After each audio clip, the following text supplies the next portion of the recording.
Greetings folks and welcome to the Electromaker Show. This is your midweek roundup of all things maker and embedded hardware and lovely. And boy do we have a lot of projects to get through this week, so let's go!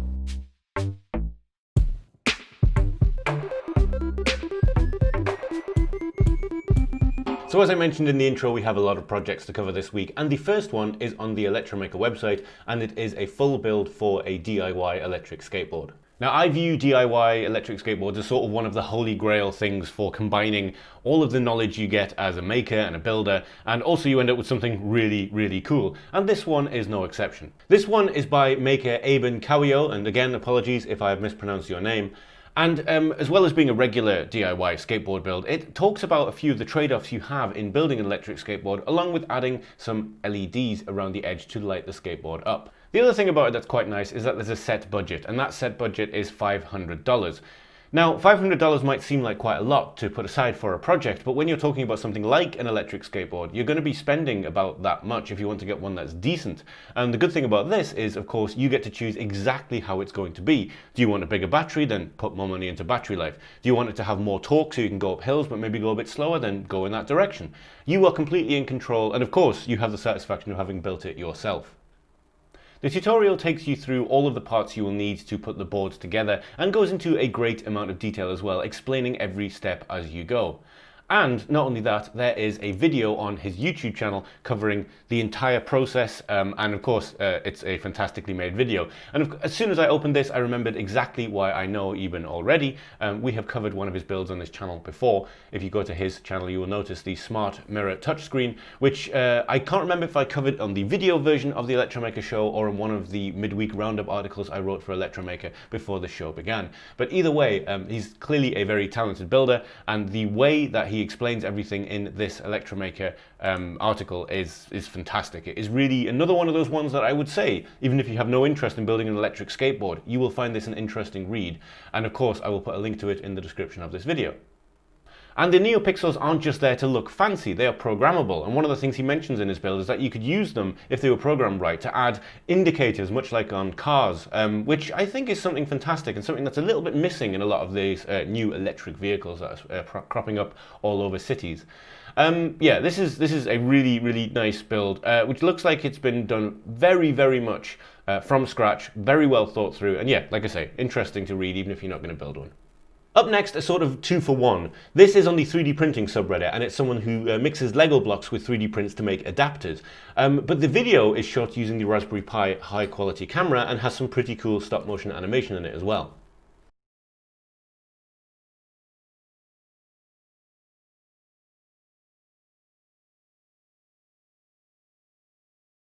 Now, user DIY Maxwell goes on to talk about how, as well as making things like custom stands, it's a useful thing for all kinds of practicality. The mount on top of the camera, which is lighting up the scene, is another mount that he has made, and it attaches to a regular USB-style strip that you can get for about $6 or $7 from Banggood.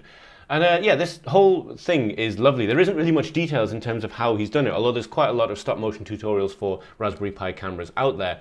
And yeah, this is just a really nice video showing how you can take a simple idea and make an actually quite nice video showing off something that you do. And just another little bonus, this is from the same Reddit profile, which is just a very lovely stop-motion 3D printed horse. And yeah, you can see what the guy's going for, and this is just a perfect example of combining two things that you love and making really nice, cool things out of them. By the way, the high quality camera on the Raspberry Pi is something that we haven't really talked about much on this show, but we do have something in the pipeline for that, which will be quite exciting. And I'll talk more about that when it's going to be happening. Up next, an open source robotic cat from Instructables user Chalea. And once again, apologies if I'm mispronouncing that name, I'm really not up with my Chinese. But this is, as you can see, a very lovely little robot cat project. As well as the usual things that you would find on any kind of robot, all of the servos. The interesting thing is the head is an M5 camera unit. Now, M5 Stack release a lot of very lovely small form factor things, usually featuring the ESP32, and this one is the camera module. Now, that's kind of cool because that means that this will be able to do facial recognition. Now, much like the skateboard I covered at the top of the show, this Instructables is interesting because it goes through the thinking behind the build. It starts with studying cats, and how they work and how they move and how you could build a cat based on a realistic skeleton. Now, of course, the skeleton that he ends up with is not like a real cat skeleton. It's not that complicated, but it doesn't need to be. It's the thought pattern here that's kind of cool. The Instructables takes you through every step you need to build this, including providing the Thingiverse parts for the 3D printing and all of the different parts used in the build. And not only is it telling you the parts and how they were put together, there's usually a reason behind each part, and this is, again, just fantastically well explained. I found this a very interesting thing to just read, whether I decided I was going to build one of these things or not. But as someone who will soon have access to a 3D printer and has a few servos lying around, I feel like even if I don't use exactly the same parts as this guy, this is something that I could try and put together. After all, I do have a small child who will at least at some point be large enough to appreciate a robot cat, or at very least destroy it. But yes, a link to this robot kitty will be in the description of this video. The Twitter account of Foon Turing is always interesting, full of facts and builds, and in terms of what you can run Doom on, I think Foon might have turned things up to a new level. What you are seeing is Doom running on a pregnancy test. There's been a series of tweets from Foon this week about getting things running on the screen of this pregnancy test, although I should point out that the screen has been replaced and the microcontroller has been replaced. It just so happens that these lovely little, I think 128 by 32 OLED screens fit perfectly into a digital pregnancy tester. But as you can see in the video here, this is a working version of Doom on a pregnancy tester. And I'll let you make your own jokes at home about that. But yes, this is, of course, incredible, and the idea of getting Doom running on everything is a meme, but it's also a testament to how good people are getting at putting old code into new things and making Doom run in the most unlikely of places. If you're not already following Foon on Twitter, it's just @Foon, that's Foone, and this is an account that you will find fascinating, and I would absolutely suggest following them. Bonus Rickroll! Up next, a video on overclocking the Raspberry Pi from explainingcomputers.com. Now, Christopher Barnett has been making YouTube videos about single-board computers for a very long time. They are always incredibly thorough, the quality has always been very, very high, and he is pretty much my go-to if I want to find out anything about a single-board computer. And this video is no different. It is a very detailed step-by-step guide as to how you can overclock a Raspberry Pi. He's using the Raspberry Pi 4 8GB version here, and the video steps through how to overclock the Pi and gives a few benchmarks as to how much it improves it. Just for reference, this is using his Ultimate Raspberry Pi, which boots from an SSD and uses an ice tower cooler. And if you are interested in how he built that, this video is actually sort of one of two, because there is a previous video where he shows the build process for this Ultimate Raspberry Pi 4, which eventually ends up using the ice cooler and an M2 SSD drive that fits underneath the Pi. Both videos are fantastic. In fact, all of the videos on his channel are, and I will link both of these in the description. The last project today I want to cover is from an aquarium. I'm not actually sure which aquarium from the post, but the idea is that a child can colour in a picture of a fish, and then the fish will be scanned, and then that fish will start swimming into a digital aquarium on the wall. Now, these kind of projects mean quite a lot. Because there's a number of things going on here if you think about it. You have to make sure that the fish will be scanned accurately, and then when it is scanned accurately, you'll have to figure out a way of how to map it onto the model of the fish and then put it into the digital aquarium. And the idea behind this is something that I find amazing. This is sort of one of the reasons that I do this and that I love this culture, because whether you come from quite a very technically minded side of things where you just want to learn how embedded hardware works, learn exactly what is going on, or whether you come much more from a maker point of view where you want to make something but need to work out how it all comes together, having that multidisciplinary ideology is what comes up with stuff like this. Because in my mind, I look at that and I think, oh, okay, so I've spent years trying to learn how to use the Unity game engine, but I've never really made a game that was all that good, but I kind of know how it works. I've spent a little bit of time working out object recognition using OpenCV and TensorFlow. And so now that I see this, I kind of think, well, hang about.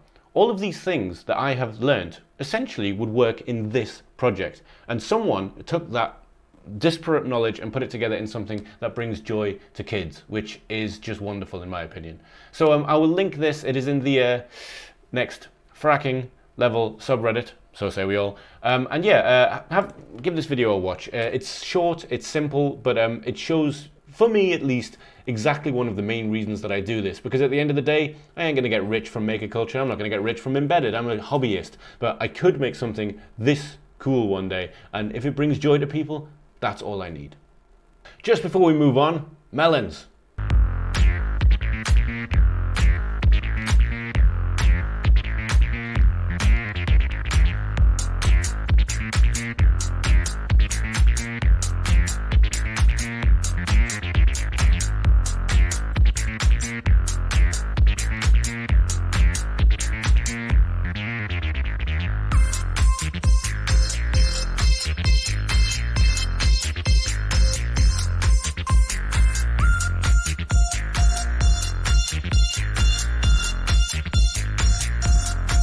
Yeah, I couldn't let the show go by without at least acknowledging that that exists. This has gone viral this week and it is fantastic. And the idea of using fruit as a capacitive touch trigger for instruments is not anything new, but this guy has absolutely taken it to a whole new level. And this is something that we will revisit in shows to come, because as you may remember from a few episodes ago, I received a set of trill sensors from Baylor, one of which is perfect for this. So yeah, maybe we will revisit that relatively soon. And now it is time for the mystery box competition. Now, as always, I have this mystery box behind me with a plethora of different things to do with embedded hardware and maker tech. Some of them are actually quite expensive and good, as we found out last week. Some of them might be completely useless. We haven't got a useless prize yet, but let's just see.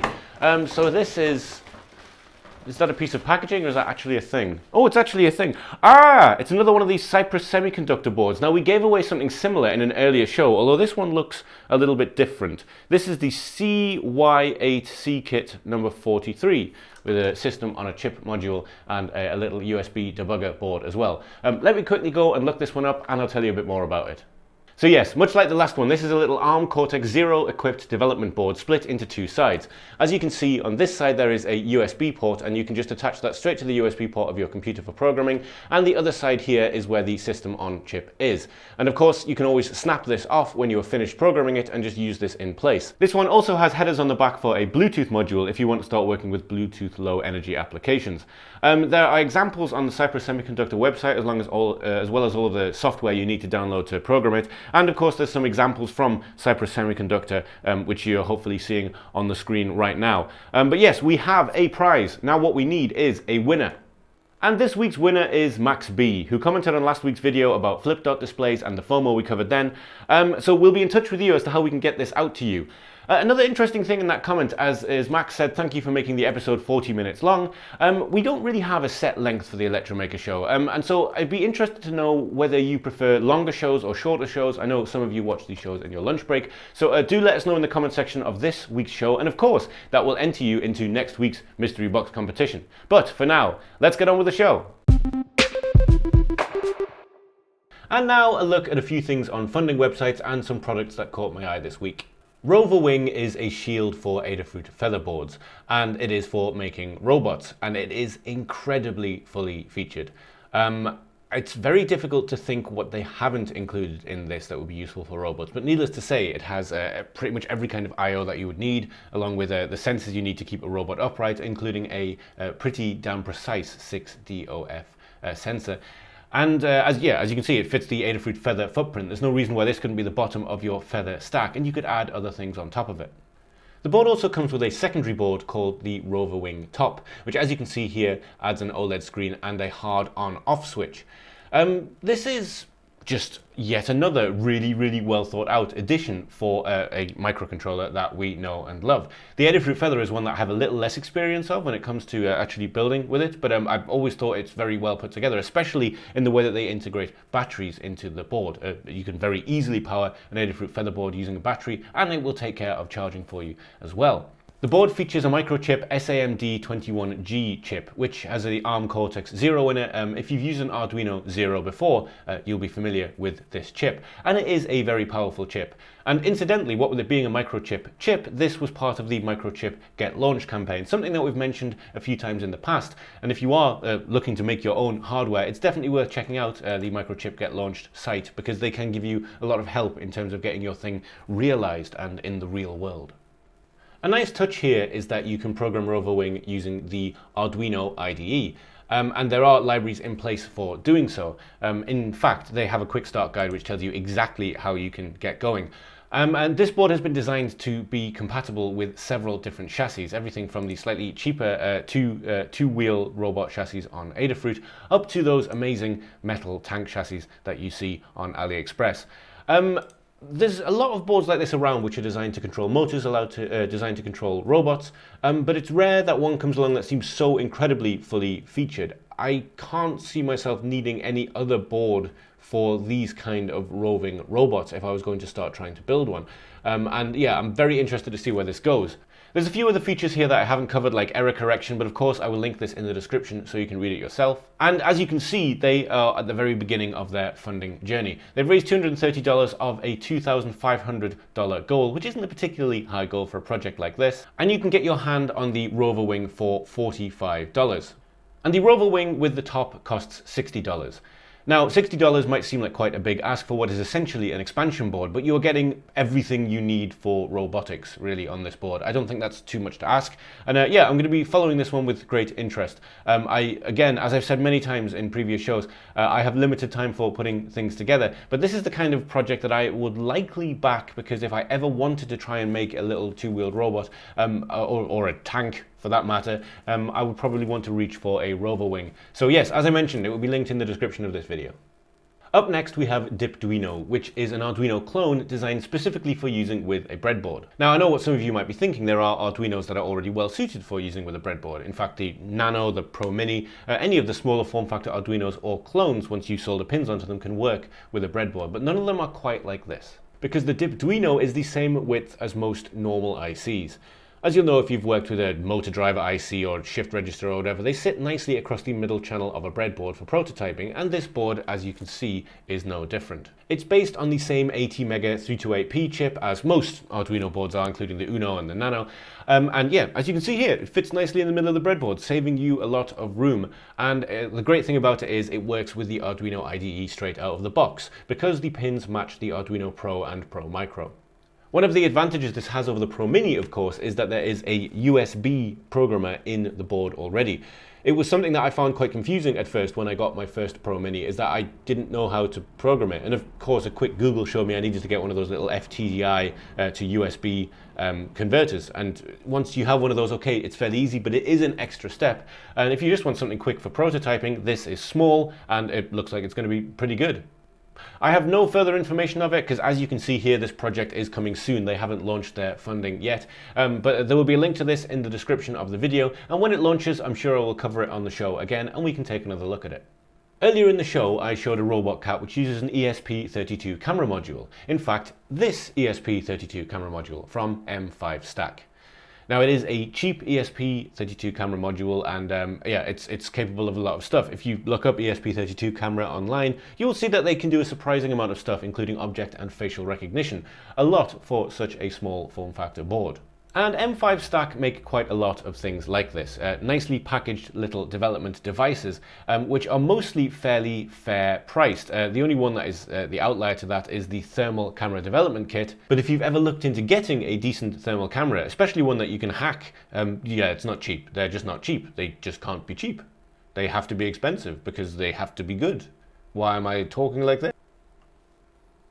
Anyway, what I wanted to talk about today was the M56C Plus, which is the latest iteration in their tiny little box of ESP32 goodness that you can develop all kinds of things on. And it's the ESP32 Mini IoT development kit, and it is pretty mini. As you can see here, there's the obligatory comparison to a coin. I'm afraid I don't really understand American currency, but I think that's worth 46.5 doubloons.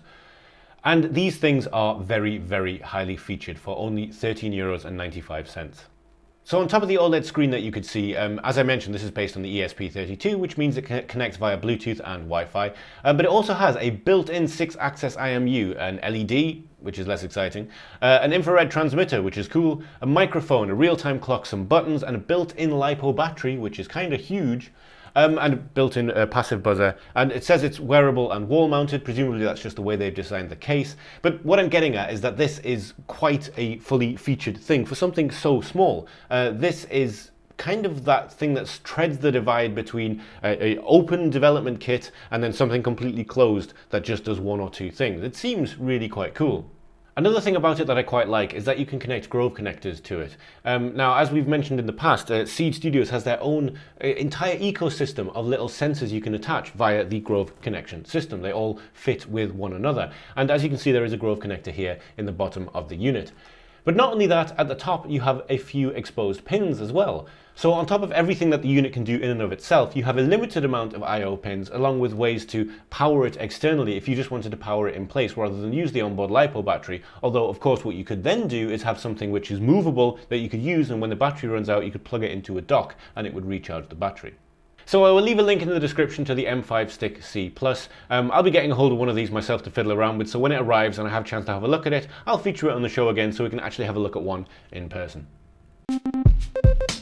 That is our show for this week. Thank you so much for joining me. If you are enjoying the Electromaker Show, consider maybe recommending it to a friend, and remember, every comment on the video enters you for the mystery box competition. But for now, I hope you have a healthy and creative week, and I'll see you in the next one.